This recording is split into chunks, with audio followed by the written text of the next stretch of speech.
Bonjour à toutes et à tous, je suis ravie de vous retrouver pour ce 4e épisode de Elles étaient une fois dirigeantes et aujourd'hui je reçois Barbara Cessa, directrice générale de Mastercard France. Bonjour Barbara. Bonjour.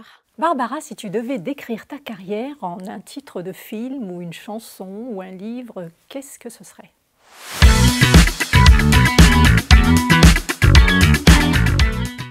Tout d'abord, merci pour l'invite. Je suis ravie de partager ce moment avec toi. Alors, c'était plutôt un film, parce que j'adore le cinéma.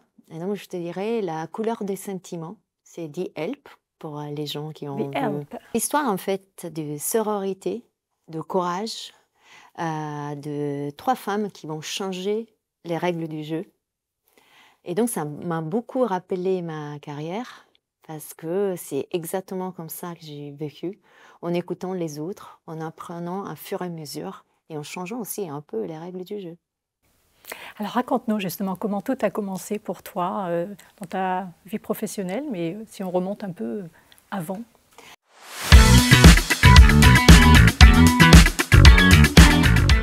Alors, je suis italienne déjà, donc j'ai grandi en Italie, j'ai fait toutes mes études là-bas.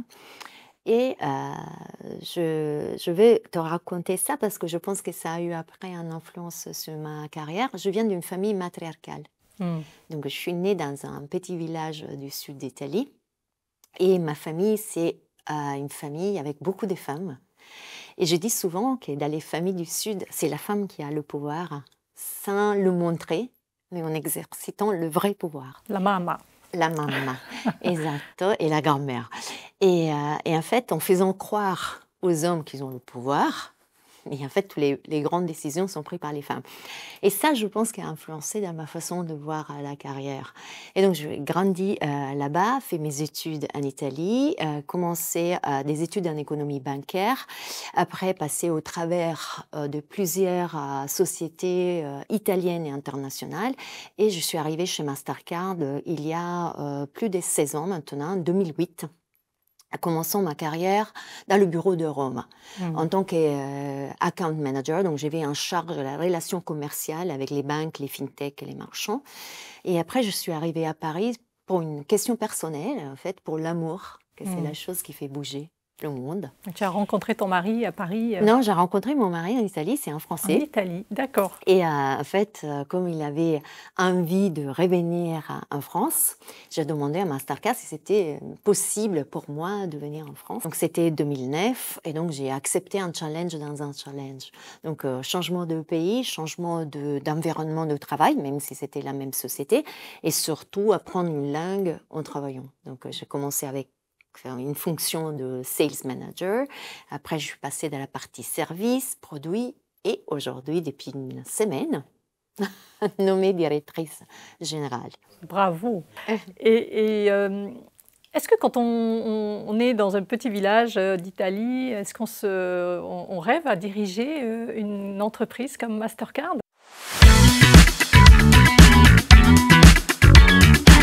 Je ne peux pas répondre pour toutes les petites filles de petits villages, mais moi, personnellement, non. Je n'avais pas écrit cette parcours. Je ne pensais pas à une entreprise privée.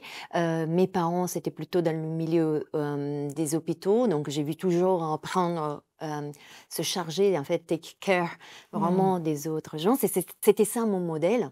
Tes parents sont soignants, sont tous les deux soignants. Exactement, et donc j'ai vu ça comme modèle. Je n'avais pas des gens qui travaillaient dans des entreprises, mais je n'avais pas cette descente en tête. Je ne peux pas te dire, comme beaucoup, ah oui, j'ai toujours rêvé de faire ça. Et donc tu as progressé petit à petit de poste en poste vers le poste de directrice générale. Comment tu qualifies ce parcours? Est-ce qu'il y a eu des moments de doute? Est-ce que voilà, parfois c'était dur où tu t'es dit je vais arrêter, c'est trop difficile de gravir les échelons ou pas?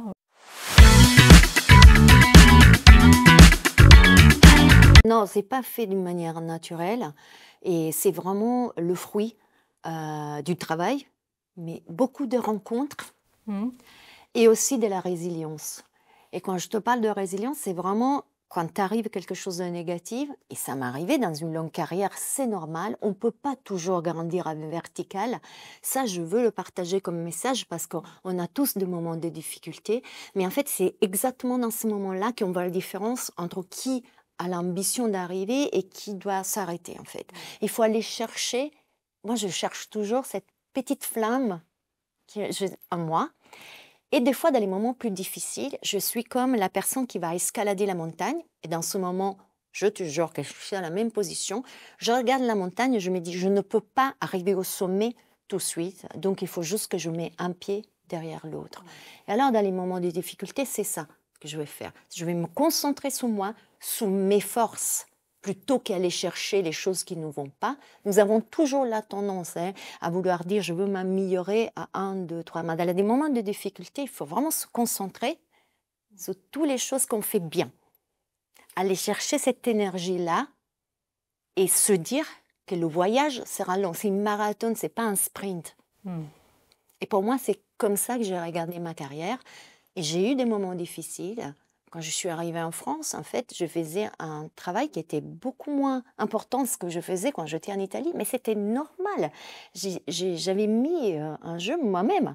J'étais arrivée dans un pays sans parler la langue, donc j'avais des autres choses à démontrer. Mais je me suis dit, ok, je vais le faire, et je vais démontrer que je peux le faire. Et donc, j'encourage les gens, même dans les moments de difficulté, à se dire, je vais arriver, je vais mettre peut-être 6 mois, 1 an plus, mais je vais arriver.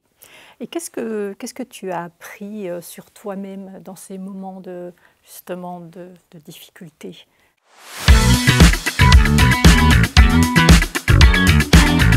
J'ai appris que j'avais des énergies que je ne connaissais même pas d'avoir. C'est comme quand j'ai commencé à faire le pilates. Je suis allée découvrir des muscles que je ne savais même pas d'avoir. J'ai découvert une certaine résilience, une certaine résistance.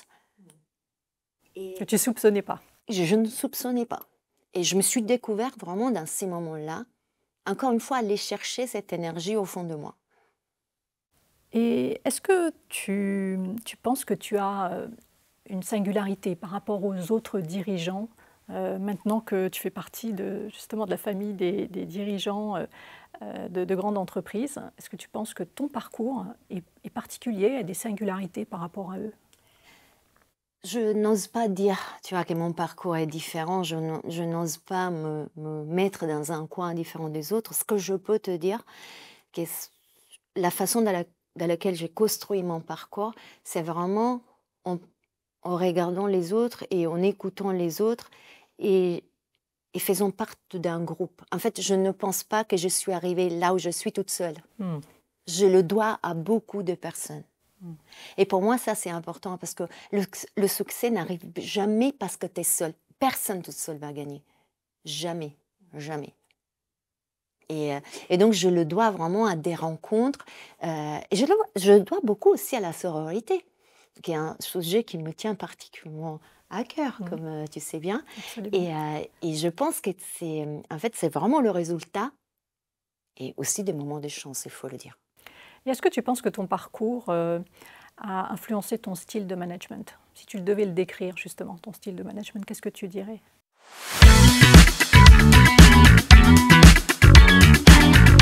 Je dirais que oui, a beaucoup influencé parce que c'est un style très inclusif. Moi, c'est plutôt le Lénine. Je vais en rencontre des gens. J'écoute beaucoup. Ceci, ça ne va pas dire que je ne prends pas des décisions toute seule. Je peux le faire et je dois le faire dans certains moments. Mais c'est vraiment une leadership très inclusive. C'est ça que je regarde aussi dans toutes les équipes. J'ai eu l'honneur et le plaisir de guider.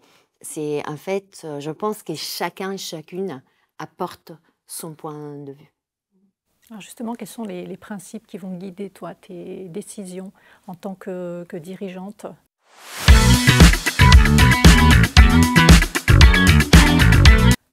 Sur les valeurs, plus que... Alors moi, j'y crois beaucoup, que malgré le fait qu'il faut faire du business, parce que c'est comme ça qu'une entreprise vive et paye les salaires, il faut avoir en tête certaines valeurs. Et pour moi, par exemple, la decency, le respect de l'autre, c'est toujours une valeur. Donc pour moi, c'est les valeurs qui vont me guider.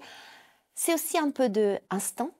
Je pense de sentir des fois les choses, donc je vais aussi... Et je prends des risques.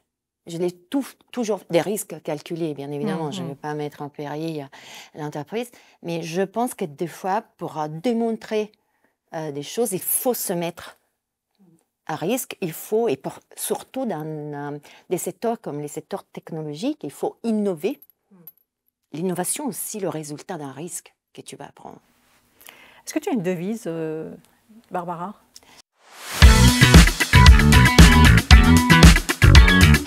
Écoute, j'ai une devise et je ferai rigoler beaucoup des femmes qui vont écouter parce qu'ils me connaissent. Moi, j'ai écrit dans mon armoire, figure-toi, quand j'ouvre la porte de mon armoire, si tes rêves ne te font pas peur, ils ne sont pas suffisamment grands. Et donc, chaque matin, quand j'ouvre cette porte... Tu prends peur. Je prends peur et je me dis, voilà, il faut que j'avance. C'est ça ma devise. Qu'est-ce que ça veut dire? Ça veut dire que tu vises toujours plus haut? Je veux dire que oui. Et je me dis, et j'invite aussi les autres à rêver grand. Parce que qu'est-ce qui peut nous arriver qu'on ne le tient pas? Mais si on rêve même pas grand, on n'arrive pas à nous imaginer. Je crois beaucoup dans la force de cette imagination qui peut nous apporter et nous amener, plutôt en français, amener en fait loin. Et donc c'est pour ça. Est-ce que tu penses qu'en tant que femme, tu peux rêver aussi haut que les hommes? Ah oui, bien sûr. Ah oui. Je pense que oui. Je pense qu'on est encore dans une société dans laquelle les opportunités, il faudra mieux travailler pour les mieux distribuer. Mais on y travaille. La France, c'est sûrement un pays beaucoup en avance par rapport à des autres pays, d'un cadre réglementaire qui est propice, disons-nous, à l'égalité.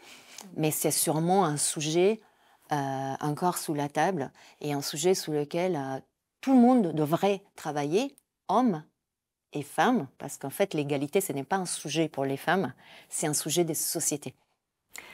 Tu m'as parlé de ta mère et du fait d'avoir grandi dans un milieu plutôt, dans un environnement matriarcal finalement, où les femmes ont le pouvoir. C'est ce que tu m'as dit en préparant cette interview. Est-ce que tu penses que ça t'a aussi donné cette ambition et ce pouvoir de rêver haut?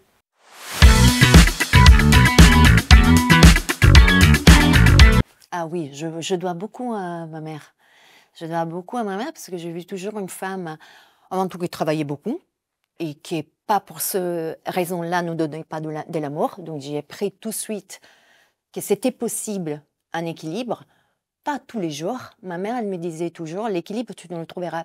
L'équilibre parfait n'existe pas. Il y aura des moments où tu donnes plus d'importance au travail, des moments où tu donnes plus d'importance à la famille, mais en fait, à la fin, l'équation est là de l'équilibre. Donc j'ai vu toujours une femme vouloir travailler, trouver du plaisir dans le travail, aimer ce qu'elle faisait. Donc je pense que ça, c'est important et je voudrais transmettre à mes filles la même façon de voir. Et je lui dois beaucoup en termes aussi de messages et de façon qu'elle m'a dit. Je te disais que, par exemple, elle m'a toujours dit, il ne faut pas que tu sois la plus intelligente, mais il faut que tu sois la plus gentille.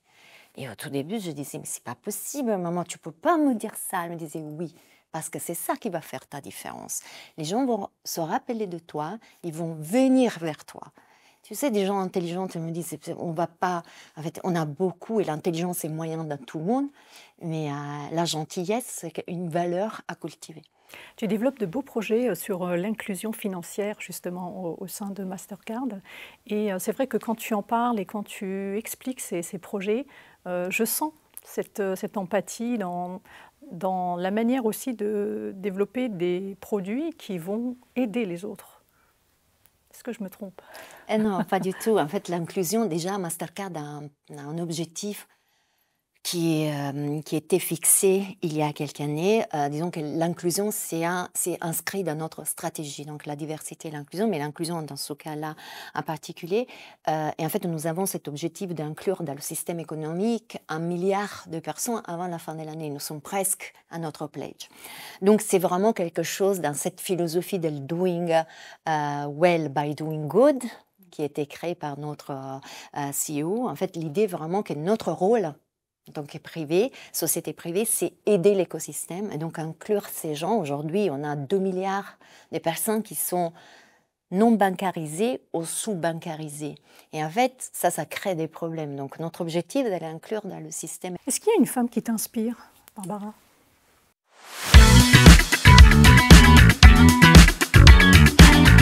Pour tout ce que nous avons dit avant, c'est sûrement ma mère qui m'a beaucoup inspirée. Et après, oui, en fait, je pars avec ce que je pars. J'ai pas forcément le rêve des grandes femmes, bien sûr, qui ont changé le monde, Marie Curie, mais sont trop loin. Moi, je rêve de rôle modèle plus proche.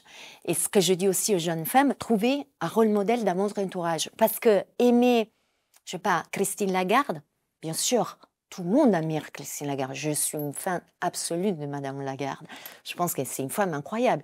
Mais encore une fois, pour arriver où est Madame Lagarde, je ne sais pas si je vais arriver. Donc, je cherche toujours des rôles modèles qui me sont plus proches. Donc, mes collègues sont tous pour moi, toutes des rôles modèles. Toi, tu es un rôle modèle. Tu sais, on fait partie des groupes de femmes, on se réunit et pour moi, chacune est un rôle modèle dans sa carrière, dans la façon dans laquelle gère son temps, son énergie, sa vie personnelle. Donc voilà. Donc, tu dis potentiellement, on est tous un rôle modèle pour quelqu'un finalement. Absolument, et c'est pour ça.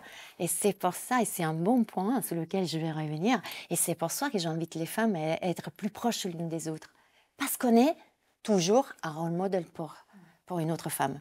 Et donc, si on veut vraiment tout avancer, il faut toutes se donner la main. Est-ce que tu as un conseil justement à donner aux jeunes filles qui rêvent de devenir dirigeantes un jour? D'être curieuse, d'aller aux rencontres des gens, d'écouter, de faire différentes expériences, de ne pas se limiter. En fait, pour moi, la curiosité est à la base de chaque carrière. Il faut aussi, des fois, en fait, on se dit, là, je ne serais pas capable, je ne peux pas y aller. Et non, allez-y. C'est exactement dans ce moment-là qu'il faut y aller. Quel est ton prochain défi? Alors, déjà, devenir une bonne dirigeante de Mastercard France. Ça fait très peu de temps, donc des jours. Et donc, mon défi, c'est vraiment continuer dans le travail qui a été fait par mes prédécesseurs, bien évidemment, et devenir le partenaire de référence sur le marché pour tout ce qui est innovation. Moi, je voudrais que mes clients, mes clients, dans 2-3 ans, me reconnaissent comme le partenaire de référence dans tout ce qui est innovation. Voilà ce qui m'anime aujourd'hui, mais je suis au tout début de mon voyage. Écoute, on te souhaite un très très beau et long voyage. Barbara, merci beaucoup pour cet échange qui était passionnant. Et nous, on se retrouve au prochain épisode pour la prochaine édition d'Elles étaient une fois dirigeantes. Merci beaucoup.